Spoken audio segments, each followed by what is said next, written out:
Not Quite Darkness is a podcast that contains spoilers, opinions, and general.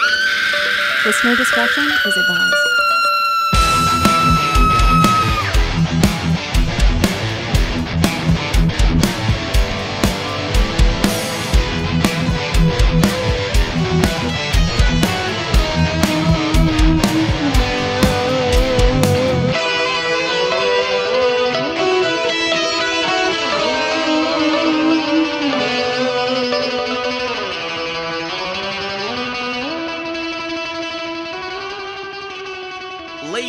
Gentlemen, thank you so much for joining us again for another awesome episode of Not Quite Darkness, the show where Rob thankfully isn't fucking here, and it's me and Chad Dowdy as always going through the In Search of Darkness documentary, watching all of the horror movies that made horror the epicness that it is today. Chad, how are you doing today, sir?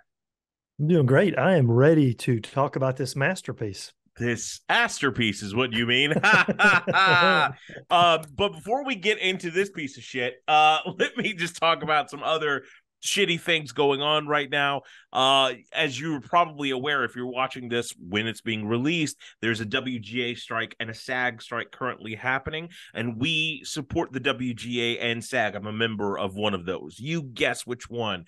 And we want the people to know that, you know, we support the endeavors that they're fighting for, and this in no way goes against the SAG rules and stipulations or WGA, because we're not going to be promoting this movie, that's for sure. But also, we're operating as entertainment reporters. So, but yeah, without further ado, we are discussing today Motel Hell from 1980. Chad, I don't remember how we do the show. Go for it, sir. You look great. You look not like a jerky at all. So yeah, I just got back from the farm. I had to hurry and get on the podcast, so haven't even showered anything. I think that the universe was telling us not to do this movie because first, I went on vacation when we were supposed to record the podcast. Yeah, so it didn't happen. Then Keith had a tummy ache. So that didn't happen. Then we both lost the internet. Yep. So I feel like I've seen this movie a month ago. So if stuff's a little hazy, you know, we'll deal with it. That can only improve it. Plus, the strike happened in the middle of that, and we were worried, like, oh, can we even do the show? All that sort of stuff. And Zoom's being weird also, and they have fucked up AI stipulations in their contract now. Anyway, regardless. Yeah, Motel Hell. What did you think about it, Chad? Well, I'm going to say this several times during the show, and I'm sure you will concur. There's no reason that it should be called Motel Hell. At all. The motel is barely mentioned. Like, and there's no purpose for the motel to even exist within the story. Like, not at all. There's a weird sex fiend thing that's not even a subplot. It's just a mention. And I'm confused by, oh God, just go ahead, Chad. Just talk. It's wild.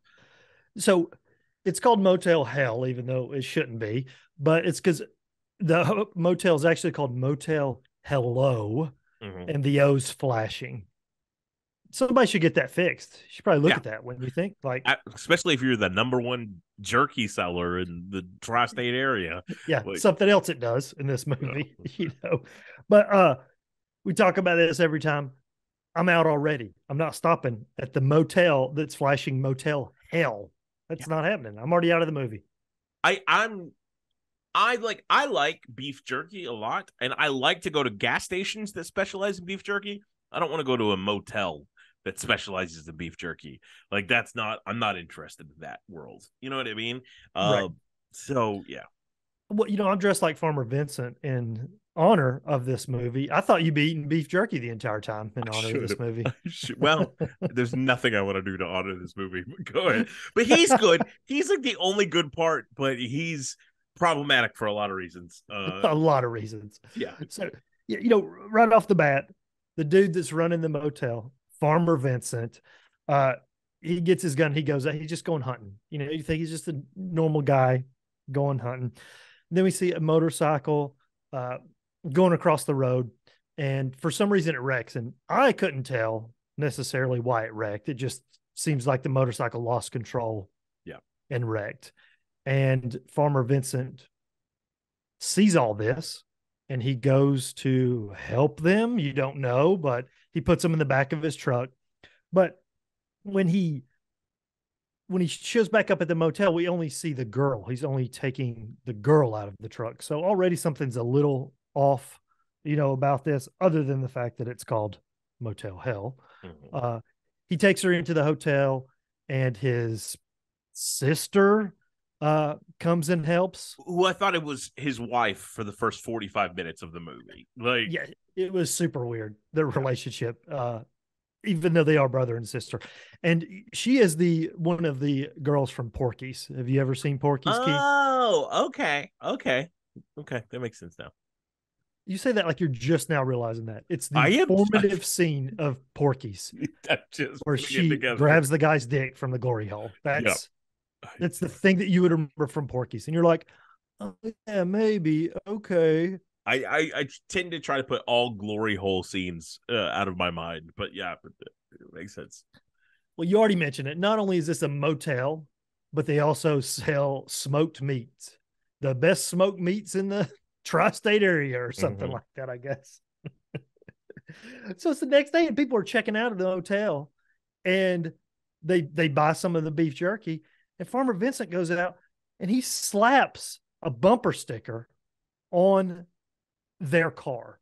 What type of a madman just slaps a bumper sticker on somebody's car? I love the fact that he is, spoiler alert, a serial killer that harvests people, punches his sister wife in the guts, and like, I don't know, Stockholm syndrome's this young blonde, but you're like, the bumper sticker? How dare you violate my vehicle? Like, I figured that's when you would be out. If you were in this movie, once somebody starts slapping stuff on your car, you're like, no thanks, dude. Yeah. It's kind of ridiculous. I don't even remember that part of the movie, though, but go ahead. Are you serious? Oh, my gosh. I don't remember the sticker at all. And then he scares the family's kids, like, I remember to that. death. Yeah. And like the mom and the dad are just laughing, like, this is the coolest guy in the world. Like, and he literally does this, like, let me handle it. And he just like does a ooga booga ooga like to them. And they're cool with that. Like, I don't understand. Yes, they're like, oh, this is the greatest guy in the world. Yeah. I'm just telling you, those meats must be amazing. Must be. Mm-hmm. I mean, yeah, I'm not saying, but I'm saying, it seems like everybody loves these meats. Yeah. So then the sheriff shows up and he's snooping around the house. Okay, you roll your eyes at the sheriff. He's snooping around the house, and then the Porky's sister is looking to attack him. She's hiding. And she texts it, but it turns out he's also a family member. He's a brother. We got a whole Texas Chainsaw Massacre thing happening here. Absolutely. Is he a brother or like a cousin, or he's a dumbass is what he is. He's the dumbest character I've ever seen in my life. Yes, absolutely. Just the most incompetent and also super problematic person I've ever seen. But yeah, he's unbelievably problematic. But this movie's all over the place anyway. But so now the girl is awake, the girl from the motorcycle accident.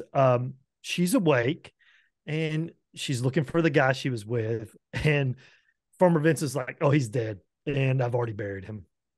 Like, just like that. He's dead. I buried him. Like, maybe I didn't live long enough in the 80s and I wasn't cognizant enough, but was that cool? Could you do that in the 80s? This is literally my favorite line in the whole movie. I wrote it down because I want to say it right. When she's kind of freaking out about that, this is what the sheriff says, the cop, whatever. He goes, in this county, under extenuating circumstances, it's okay. Like, case closed. Done. We're done. Oh, it's okay. Smoke meat guy said he buried him. Okay, that sounds fine. We're cousin brothers, so that's fine. And what are the extenuating circumstances on top of that? I guess that he wasn't there, but again, he's the worst sheriff in the world. Like even Barney Fife is like, well, damn, Andy, like that. That's how bad this guy is. He's terrible. But so the girl's like kind of freaking out, So they just tell her, look, you just need to stay here and hang out till you feel better. You've went through some trauma. We'll take care of you. Just hang out. And she's totally fine with that. It's, again, her boyfriend, lover, whatever he was, is dead. Yeah. And they've already removed the body. She doesn't know anything what's going on, but she's going to stay with these weirdo creepos. So she's got some craziness in her too. She must have hit her head, from the wreck. But yeah. So then we have like a health inspector show up, and he's snooping around, and he finds a secret garden. It's not the same as the novel by any means, though that would be a great twist to that novel. But yeah, it's like the same shared universe. Yeah. Just one side of the bushes is this, the other side of the bushes, a kid in a wheelchair playing. Exactly. I think that's the first time I've made a secret garden joke in my entire life. Yeah, it was. To be fair, it was pretty decent as well. Thanks. I try my hardest. So he's looking around this secret garden, and he hears something, and there's stuff planted in the garden like anything else, but there's these burlap sacks that are coming up out of the ground, and one of them's moving, and he pulls the burlap sack off, and it's a guy buried in the garden, and he's still alive, but he's making weird noises, like he can't communicate properly at all. Like something's wrong with this person. Yeah, it's almost like he's communicating in ADR. That's what it sounds like, because it's so poorly dubbed. But go ahead. It is terrible. I don't know if you ever seen The Loved Ones, but that's the way that's the way they sounded from The Loved Ones, is the way the main guy sounds but they actually mess up his head. That's, one of the reasons why he sounds that way. So when he sees that, he kind of freaks out, but then he gets hit in the back of the head, I think, with a shovel by Farmer Vincent. So now he's captured too, I guess, as far as that goes. Then again, nothing to do with the hotel at all. Farmer Vincent goes back out, and he's like setting traps in the road now. Now we actually see him set the trap, and like a band comes riding in a van, and the van wrecks. And he takes those to the garden as well. Did you see John Ratzenberger as one of the band members, Keith? I did not realize that was John Ratzenberger either. I was in such an angry mood watching the entirety of this film that I thought that one guy was Gallagher, and that's the only thing I had. So I feel like you didn't watch this movie. You read the Wikipedia page and you looked some images up, and you're like, oh, John Ratzenberger. Okay. Like, how do you miss him whatsoever? I'm going to look at him in this, because again, I don't remember which one he was. Which one was he? Well, none of them talk, but he's one of the featured dead bodies, if you will, as far as that goes. Oh my God, he is. That's insane. All right, keep going with talking about this bullshit of this movie. Now the whole group: Farmer Vincent, Porky's sister, the sheriff brother, and the main girl. What's her name? Terry. Yeah, Terry. Now they're having a picnic, and they're eating the meat, and it's the best meat that Terry's ever had. Yeah, and they're just then they start joking about eating dog, how like it's just completely normal. He made dog for Nana or something like that, and then this is such a weird scene, because then they're all laughing, and you start to think, oh, okay, this kidnapped woman is the normal character, and in this scene she kind of is, because she's sort of suspect about stuff. She is freaking out a little bit about the way they're just talking about how they just eat dog and stuff like that, for sure. And the farmer Vince looks fantastic. He looks like he's about to go play the Grand Ole Opry. He looks great. And then his sister wife says like something to the effect of, "Oh, do you want to know what the actual secret for the meat is?" And then he just punches the fuck out of her like his name was Rocky Balboa. He Hadoukens this bitch, and the police officer he does it in front of is like, "We better give him some space." Like, yeah. This is why there's a domestic abuse problem in this country, is because of cops like him. God, Yeah, it was awesome. And also the look on his face before she's about to tell it, she looks at him and she can tell he's angry and doesn't want her to spill the beans per se of what's going on, but she still does it. She tries to do it anyway, and the dude just punches her right in the gut. It was such a weird scene. Anyway, go ahead. It is ridiculous. To be fair, the sheriff wasn't thinking anything about that because he just wanted to get Terry alone. Yeah, that was his game plan. Because he takes Terry, and now they're on the smallest boat possible in the middle of maybe the smallest pond possible, and he asks her out on a date, and she accepts or whatever. Which, at this point, you gonna choose old dude Farmer Vincent, or you gonna choose the sheriff? Yeah, so I guess at this point, so they go on a date, and he apparently takes her to Makeout Point. Just to scare everyone at Makeout Point, and it plays like a goddamn Benny Hill scene because as he scares everyone, this woman completely nude runs out into the headlights, runs out, runs back into the headlights, runs out, runs back into the headlights, like does a shimmy, and then goes back to her car. But the naked dude with her comes. I'm saying, what a fucking weird scene. Just so he can illegally watch movies from the drive-in. Which you could have just gone to the drive-in. They know you're doing it. You could have and then he sexually assaults this woman, and then they get into a high-speed car chase. It's unbelievable. It's unbelievable. And so, I guess, again, not knowing what else is going to happen, it might be like a cute idea to take somebody on a date like that. But if I have to watch a movie holding binoculars up for the entire time, I'm going to be pissed. Yeah, it would be a nice novelty for 5 minutes, maybe. Yeah, there's a romantic comedy aspect of that, but I feel like because the binocular scene where she's like, "How are you going to watch the movie?" and then he pulls down the binoculars. That's kind of cute, but then you sexually assault her, and then it's on top of all of that. Isn't this supposed to be a horror film? And it can't decide if it wants to be a horror film or a comedy. And it never goes far enough in either direction to sort of accomplish anything. And then also, I just feel that this scene keeps just building into ridiculousness. Like it's the worst game of yes and that's ever occurred. Like it's a date scene. Yeah. And it's also a rape scene. Yeah. And it's also it's just horrible. Exactly. And in the middle of all this, while this is going on, Farmer Vincent's trapping some more people, these two ladies with fake cows in the middle of the road. He has fake cows. God, how fake the cows were. Yes. And I don't know if he's done this yet because I didn't write it down in the notes or anything. I don't remember when he does it, but he has that scene where he's talking to his sister about how he just loves making these traps. He thinks that's what he was made to do. It's so much fun to figure out how to trap these people.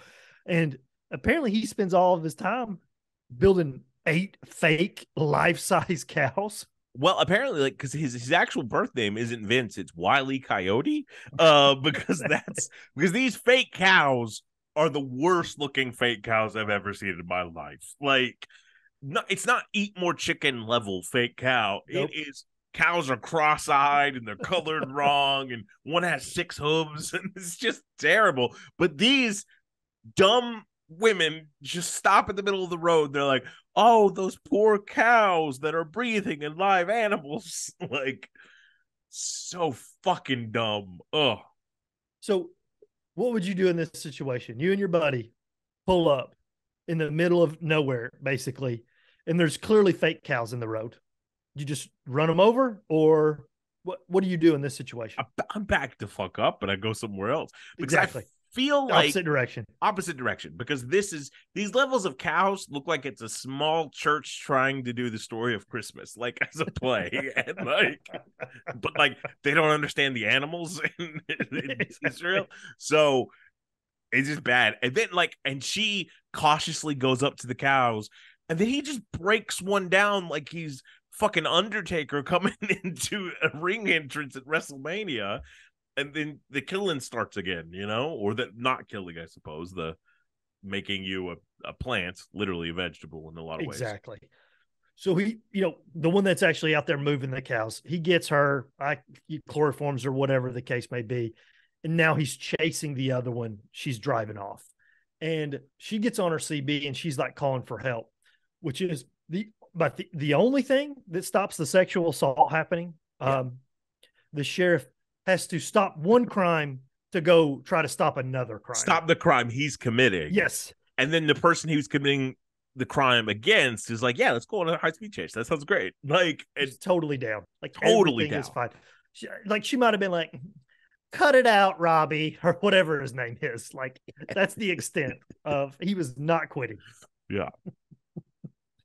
So Farmer Vincent catches her too, and he gets rid of the car straight out of Psycho.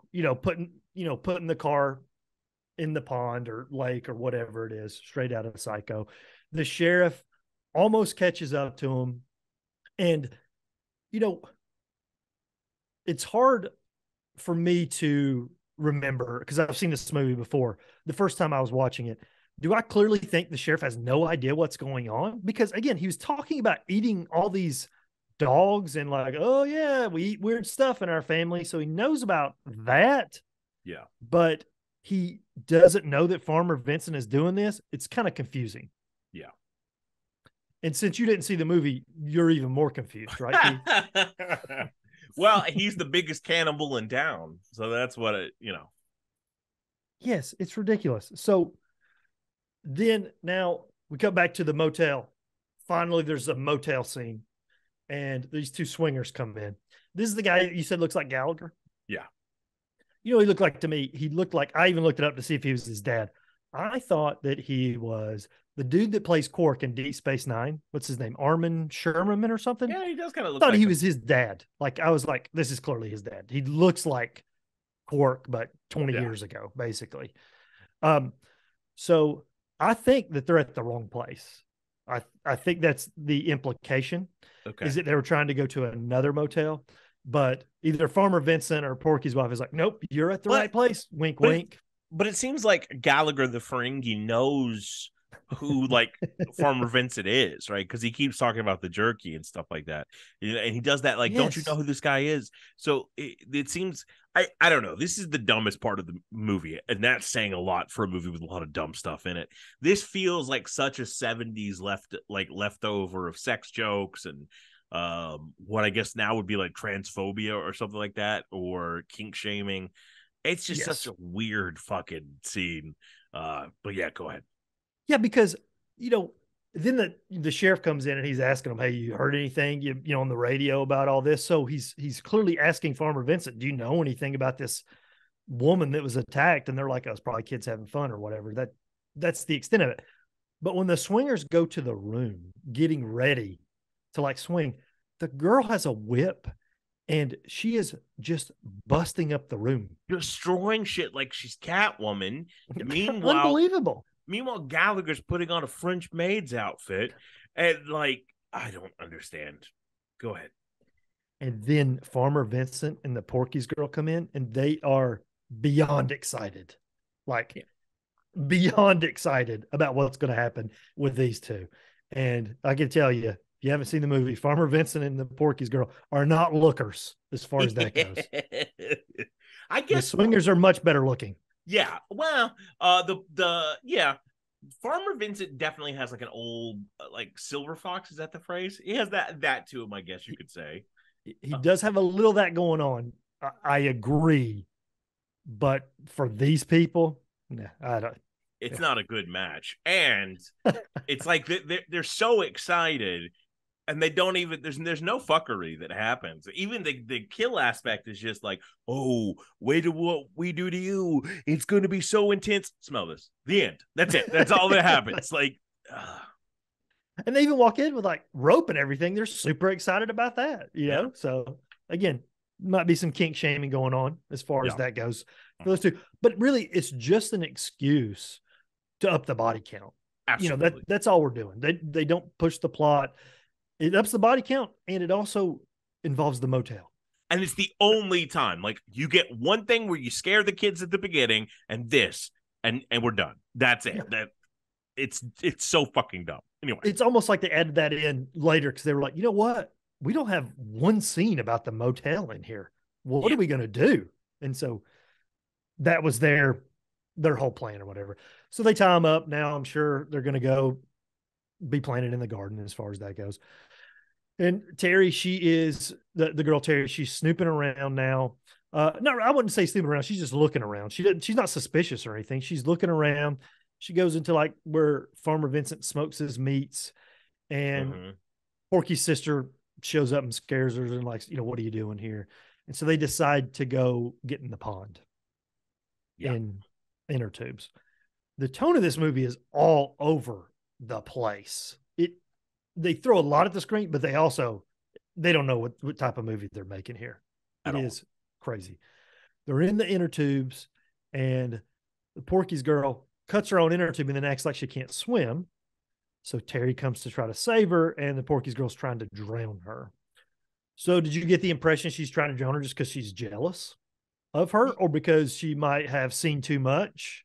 She's snooping around. Like, I didn't quite get her motivation unless it was jealousy. I thought it was jealousy. I felt like it was, but again, like through a vast majority of this movie, assumed that she was the wife. I guess there's like, I just missed where they said sister until his wife changes. You know what I mean? Until it becomes very clear she's not his wife. Yeah, exactly. So at this point in the movie, I was like, oh, okay, because she's scared this blonde lady's gonna take the husband or whatever.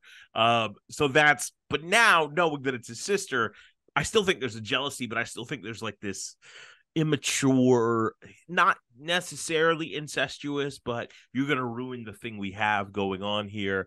But I think the sentence I just said was smarter than anything that's in this film. Yeah, exactly. So anyway, go ahead. So she's trying to drown Terry, but Farmer Vincent shows up and actually out of fucking nowhere. Terry. Jason Momoa, Aquaman, and this bitch. Exactly. And she is saved, and the Porky's sister's like, sorry, I just panicked or whatever. And Terry's like, yeah, that's totally cool and fine. Which this is the only thing I might give a pass to, in the sense that, you hear about people that are drowning and they drown the person that's trying to save them just because they're panicking. Absolutely. But the only problem was in that scene, the way they shot it, there's definitely a moment where sister wife and future wife make eye contact, and sister wife is like, die. Like exactly. That 100%. Definitely happens. So, but I love the fact sister wife then's like, oh, I'm sorry. And then she's like, it's fine. Anyway, old man, you want to touch my titty balls? And then that's the next thing that happens out of nowhere. And we see the titty balls. We'd seen titty balls before because the naked Benny Hill scene, but this is like crazy. Yeah. She basically throws herself at Farmer Vincent. This is the old Farmer Vincent, not sheriff, not the sheriff's brother. This is old Farmer Vincent. So yet again, perfect score, problematic age difference. Yeah. Every 80s horror movie we've seen so far has something like that to a degree. 1980 was just the year of robbing the cradle. Like, that's just what it was. Yeah. And like you said, she's down to fuck. And Farmer Vince is like, no, I can't do that. We should be married first. So dude's got some morals. So, good on him, right? Well, I do like the only thing that I like about this movie. I do think it has some good like pieces that never get put together. Like the image of the garden with all the bags. That's a cool idea. You fuck it up, right? The idea of the beef jerky. That's a good idea. You fuck it up. But Farmer Vincent does have these like pithy, funny lines taken out of context, like as he's hacking somebody up, being like, you ever question what it's all worth, whether we really the animals? Like weird shit like that he plays so straight, and it's great. Like he's great. And I think sister wife is good too. Everyone else is fucking terrible in this film, but those two are fine. It's just if they were in the same movie, that would be cool. But I feel like sister wife is good to a degree, but she's playing like a character. She's playing a cartoon character half the time. Yeah. Where Farmer Vincent is, even though what he's doing, he's kind of believable, you Yeah. know, with what he's doing. So yeah, I did like his performance and, you know, what he's doing. But so basically he says, no, we should be married first. And Terry says, are you proposing? And he's like, yeah. And she doesn't say yes. No. She like clearly is thinking like, I don't know what to do. Like maybe, maybe not. Immediately cut to Farmer Vincent talking to a preacher. I'm getting married tomorrow, so get ready. Like we never saw Terry say yes. But the next time we see her, it's a yes. It wasn't even because I thought at that point, I remember the first time I was thinking like, oh, is he just gonna make her marry him now? You know, because she never like agreed to it. But yeah. So then the sheriff finds out, I think maybe through the preacher, that his brother's getting married. Well, the preacher is Wolfman Jack. I did know that one. And likes just didn't sound like Wolfman Jack. Yeah. I mean, he kind of did. He just said, praise God, a little bit more. And he's looking at a porno magazine thinking Jesus and stuff like that. Like, yeah. Yeah. That's ridiculous. So sheriff finds out. He doesn't believe it because he might be a rational person to a degree. And he rushes to the farmhouse to confront Terry, you know, because he thinks like, there's no way this is going on. Like the farmer is definitely making her do this. Nope. She's totally on board. She's in love with Farmer Vincent. She is, you know, ready to marry him. And the sheriff is like, no, you can't marry him. And Farmer Vincent shows up. He's got a shotgun. He starts shooting at his brother. If it is his brother or cousin, or maybe that's his sister. Who fucking knows what the familial ties are in this movie? So sheriff leaves, and then we've got this is a crazy ass scene.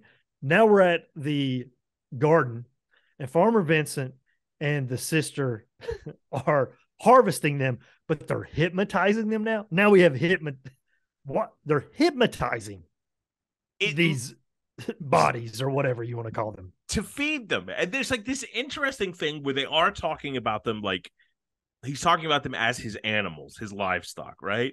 But then he has this like it looks like the fucking Simon Says game from the 90s, yes. Right? But it just lights up and there's a big wheel and it's like, what the fuck is this? Rest in peace, Pee-wee. But this feels like something from your show, you know? It's so weird and out of fucking. Where did he get this? Is he not only a meat smoker? That's not a euphemistic insult, but is he not only that, but also a science nerd? Like I don't. Oh, weird. It makes us like, what else are we going to throw at the screen? Because we're not done. There's going to be some other crazy, unnecessary shit that happens, but it's like you're hypnotizing there. It's unbelievable. And like you said, the way they're feeding them too is. What in the world? It's so like a funnel. I feel like it wasn't even going in their mouth. I don't even know what they were doing. Yeah, and they cut all of their vocal cords so that they can't scream, but instead they just sound like they've had a tracheotomy. Like, yes. You know, So now the sheriff has found the cars in the lake. And again, like what happens when a lot of these movies, the sheriff automatically has put everything together. And so now he's going to rush back to the motel that's not a motel to, I guess, save the day now all of a sudden. And, you know, again, if it's not his brother, ratted on his family, whatever the case may be. So he's heading there also because he's got to save Terry now because she's in danger because he's in love with her from the near rape scene earlier, I guess. But the Porky's sister shows up and knocks out the sheriff, and I think she grabs Terry and takes her to show her exactly what's going on they're going to reveal if you're married into the family now, you got to know what's going on. We actually cook and people, and we smoke people, and that's what we're eating. And she is not on board with that. So I was kind of thinking she might be the way she's been on board with everything else that's happened every step of the way. Absolutely. It wouldn't be a stretch of the imagination, but now she's just such a fucking unbelievable character. Not even the entirety of the movie. It's just like some of the decisions are so just not congruent with each other. It's like just out of nowhere, I'm going to marry this guy. Like, oh, just keep going, keep talking. Yeah, ugh. she's weird. Yeah. Now we're back to the garden, and one of the bodies actually knocks the sack off its head and is like getting out of. It's actually freeing itself from the garden, and then it starts freeing all of the other buried bodies, and now they're heading to the motel. Zombies. Absolutely. Now it's a zombie movie. So zombies are making their way towards the barn. Terry is trying to escape sister wife, and well, yeah, and then what happens is, zombies actually attack sister wife. But before that, so Terry is in the house. Sheriff comes in, tells her everything that's going on. Sheriff touches people a lot, tells her what's going on. And then sister wife attacks Sheriff. Knocks him out. Takes Terry to husband brother, and then sister wife goes to get food. No, she was getting food when she found the sheriff. She goes to do something else to go get the sheriff, and then zombies attack her. Yeah. That's correct. That's what's happening. Yeah, Terry's not with her. She's off on her own, and zombies attack her, and the zombies win. It seems like. Yeah, I mean, yeah. To a degree. There's no closure on that. And I'm dying to see in the sequel. But then new sister wife Terry is tied to a log cutting machine or something out of Dudley Do Right. Sheriff comes in now. Before that, though, when she's tied up, a zombie attacks Farmer Vincent, and Farmer Vincent wins. He beats that zombie. Yeah. And so, then the sheriff comes in. And then that's when Farmer Vincent turns into a slasher villain, puts on a pig's head. For no reason.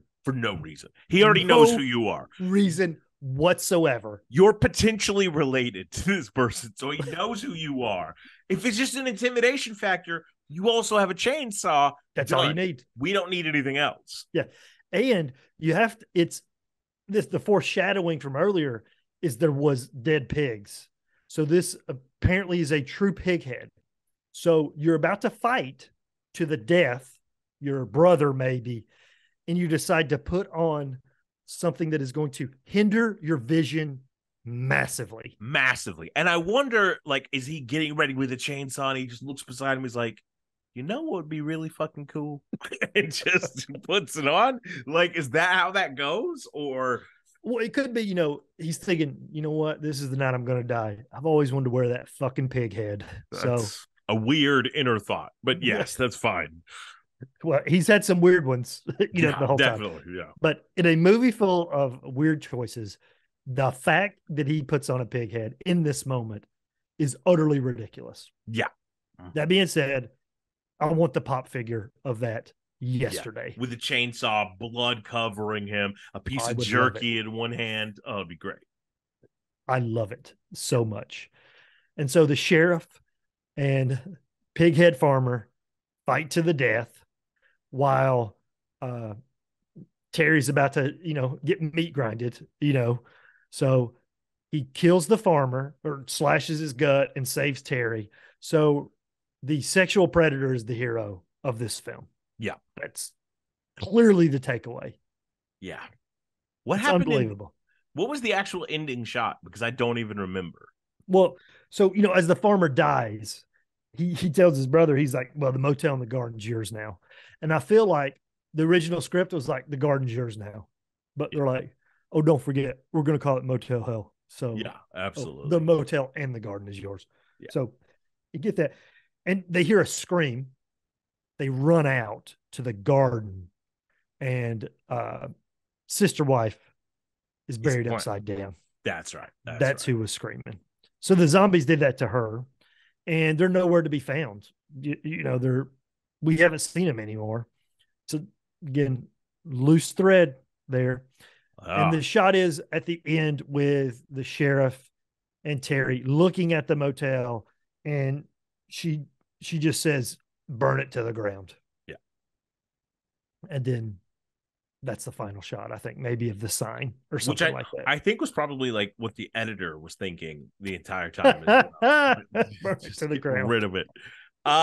This is my least favorite thing we've watched and to happen to humanity ever since humanity started. Like, I think there's some good elements or good ideas that just get hodgepodge together in a way that is not the cohesiveness, the vision of what it was. Maybe horror comedy was just different in 1980 and it just a product of its time, or maybe this was always a shitty movie because it's a fucking shitty movie. So yes, it does not deserve to be on the list, if the list that we're making, if you will, of, to me, important horror films of the 80s. It's not a thing. It should not be on this list. Yes, I agree. There is some decent ideas. As stupid as it is, dude looks cool with the pig head on. And absolutely. the chainsaw. It looks cool. Absolutely. It's just a jumbled mess. Too much is going on. It's just not focused at all. I'm still a sucker for, these 80s movies. I'd give it a 2.5 out of 5. That's a failing grade as far as I'm concerned, but it's not like the worst thing in the world, but it's not great. 2.5 out of 5 is what I'd give it. I gave it a 1. So ladies and gentlemen, the fact that Keith gave this a 1 is unbelievable, because he will give anything 5 stars. Anything. And then his review is like, yeah, it was pretty good. 5 stars. Yeah. But this was just terrible. It was just so uneven and so, oh God, it was just rough, man. Oh, it was just rough. That being said, we have to remake it, right? So if we're remaking it, I'm doing it as a Netflix television series that's 5 episodes that leans into the comedy. And I have David Stratham as Farmer Vincent. Good call. Catherine O'Hara as sister wife, and I'm gonna blur those lines so you never know what she actually is, right? Yep. I'm having Sydney Sweeney, I think is her name, as Terry, and then I'm having Jack McBrayer as problematic sheriff. And so that way, like, we are definitely leaning into the lampoonish nature of it, right? Playing all that up. It's just going to be a 1 season sort of done thing. And Motel Hell, take a bite out of this, and then it's jerky commercials and shit like that, right? What about you? What are you doing? So for this one, I'm getting a little crazy with it. I would have the Coen brothers direct this. The Coen brothers sensibility. Yeah, that's what we're going with. Thinking like Raising Arizona. Like, definitely that's what this is going to feel like. And so it's going to be some stunt casting. Farmer Vincent, George Clooney. Great. Sister wife, Julie Roberts. So they got some good chemistry. So I'm on the same page as you. Are they or aren't they brother and sister? Is it incest? Do they love each other? Are they jealous of each other? That's the way I would play that. Absolutely. Sheriff Cop Sam Rockwell, because he plays a doofus cop amazingly. It's great. Yeah. And then for Terry, Nina Dobrev. That's who I would have. That's fantastic. And finally, as one of the victims, John Ratzenberger again. He'd be back. Absolutely. Yeah, I think the Coen brothers take is a really great take on it. I think that's awesome. I think mine would be more Schitt's Creek, but even a little bit more like SCTV and lampoonish. But mine would definitely also lean into the motel part of it. Yeah. Like, guests would actually be coming there and staying there. And that could be more of their victims, or, crazy stuff could be happening at the hotel that they actually then turn into. Mine would probably have like moments where like a guest would try to check in, and then they'll be like, check into what? Oh yeah, we run a motel. Okay. Like that sort of thing, just playing into it a little bit more. Exactly. Um, yeah, this was a piece of shit. What are we watching next time? I've never seen the next one, so I cannot. I don't know if it's another piece of shit, but it's 1980s Maniac, not to be confused with Maniac Cop. Maniac. This is a legendary movie. This is I've never actually seen this one either, but I It's the know first time that Yeah. we've not seen, either of us have seen it. Yeah, this is what I know of this movie is it's been remade with Elijah Wood as the Right. and then the original one is Rocky's boss from the first Rocky film before he becomes a boxer when he's working for the mob guy. That guy is the star of this. I think the writer and director of it as well. So so we'll see. Maniac. I hear it's going to be a crazy good time. And that will be the last movie from 1980. Oh my God, we're almost done with a year. But is that all of the movies from 1980 or just in part one? Just from In Search of Darkness, part one. God damn it. I think we would lose our mind if we did all of the 80s movies in order before we even go to 81. Like we need to get some distance. Absolutely. From some of this. We would be experts though in 1980. If anybody ever That's asked all we us, would know. That's all we would know about. I wonder what the box office was like in 1980. Well, let me tell you. Exactly. Yeah, well, we'd have our finger on the pulse of 1980, I can assure you. Absolutely. Only 65 years later or however long it's been. So okay. Well, hopefully it'll be better than this piece of garbage. And I want, if you're out there and you worked on Motel Hell, shame on you for making this fucking movie. Shame on you, but come and talk about it on the podcast. We would love to hear a behind the scenes story. And I will be the only podcaster that just insults you to your fucking face about this garbage movie you made. The same director made like this trilogy called, it's like The Land That Time Forgot, At Earth's Core, and something like that. That's the same director? Yeah. Oh, okay. Yeah, it's really cheesy sci-fi with Peter Cushing, but I love it. Oh, yeah. Like, it's great. Because I feel like some of those maybe have been Mystery Science Theater 3000. Yeah, absolutely. I think that's how I've seen at least one or two of them. I would be shocked if Motel Hell wasn't a Mystery Science Theater 3000, because it's a mystery how... It's definitely a lot of fodder to make fun of, for sure. Absolutely. It's amazing. So, but speaking of amazing, Chad, where can the people out there find you? I would say they can find me on Twitter, but it's now X, apparently. So they can find me on X, NQC Podcast, and Instagram, NQC Podcast. Awesome. And if you're wanting to find me, you can find me in the Not Quite Darkness. Peace. Michael K.